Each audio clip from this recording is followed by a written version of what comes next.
கோவையில் தங்கும் விடுதியில் காதலியை கொலை செய்துவிட்டு தப்பிச் சென்ற காதலன் போலீசாரிடம் சிக்கியுள்ளார். காதலியின் மீதான சந்தேகத்தில் அடித்து கொன்றுவிட்டு தப்பியோடியவர் சிக்கியது எப்படி? கோவை அருகே சின்னியம்பாளையத்தில் தங்கும் விடுதி ஒன்று செயல்பட்டு வருகிறது. இங்கு 2 தினங்களுக்கு முன்பு ஒரு இளம் பெண்ணும் இளைஞரும் அறையெடுத்து தங்கியுள்ளனர். மறுநாள் அதிகாலை அறைக்குள் இருந்து பதற்றமாக வந்த அந்த இளைஞர் விடுதியை காலி செய்துவிட்டு வேகமாக புறப்பட்டு சென்றுள்ளார். அவரது நடவடிக்கை வழக்கத்திற்கு மாறாக இருந்ததால் சந்தேகமடைந்த விடுதி ஊழியர்கள் அவர் தங்கியிருந்த அறைக்கு சென்று பார்த்தபோது வெளவெளத்து போயினர். அங்கு அவருடன் தங்கியிருந்த இளம்பெண் முகத்தில் காயத்துடன் இரத்த வெள்ளத்தில் சடலமாக சரிந்து கிடந்தார்.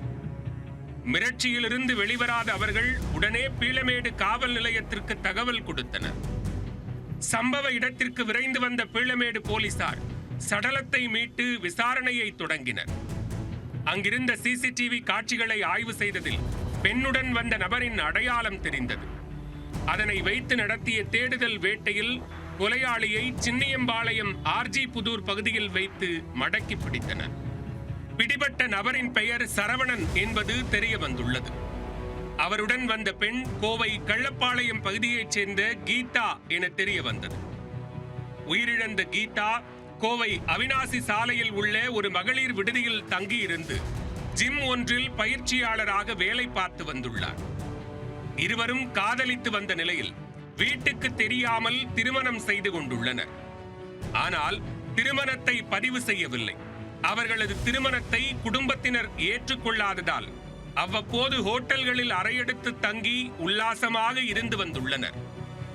இதே போன்று அறையெடுத்து விடுதியில் தங்கியிருந்த போதுதான் சரவணனுக்கும் கீதாவுக்கும் இடையே கடும் வாக்குவாதம் ஏற்பட்டுள்ளது. கீதாவின் நடத்தையில் சரவணன் சந்தேகம் அடைந்ததாக கூறப்படுகிறது.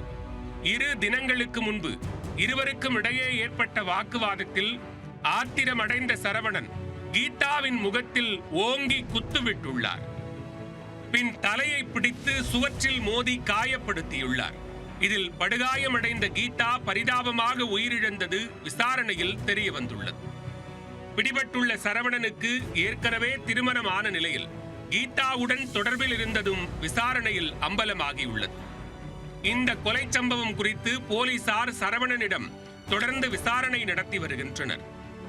தங்கும் விடுதியில் இளம்பெண் கொலை செய்யப்பட்ட சம்பவம் அப்பகுதியில் பெரும் பரபரப்பை ஏற்படுத்தியுள்ளது.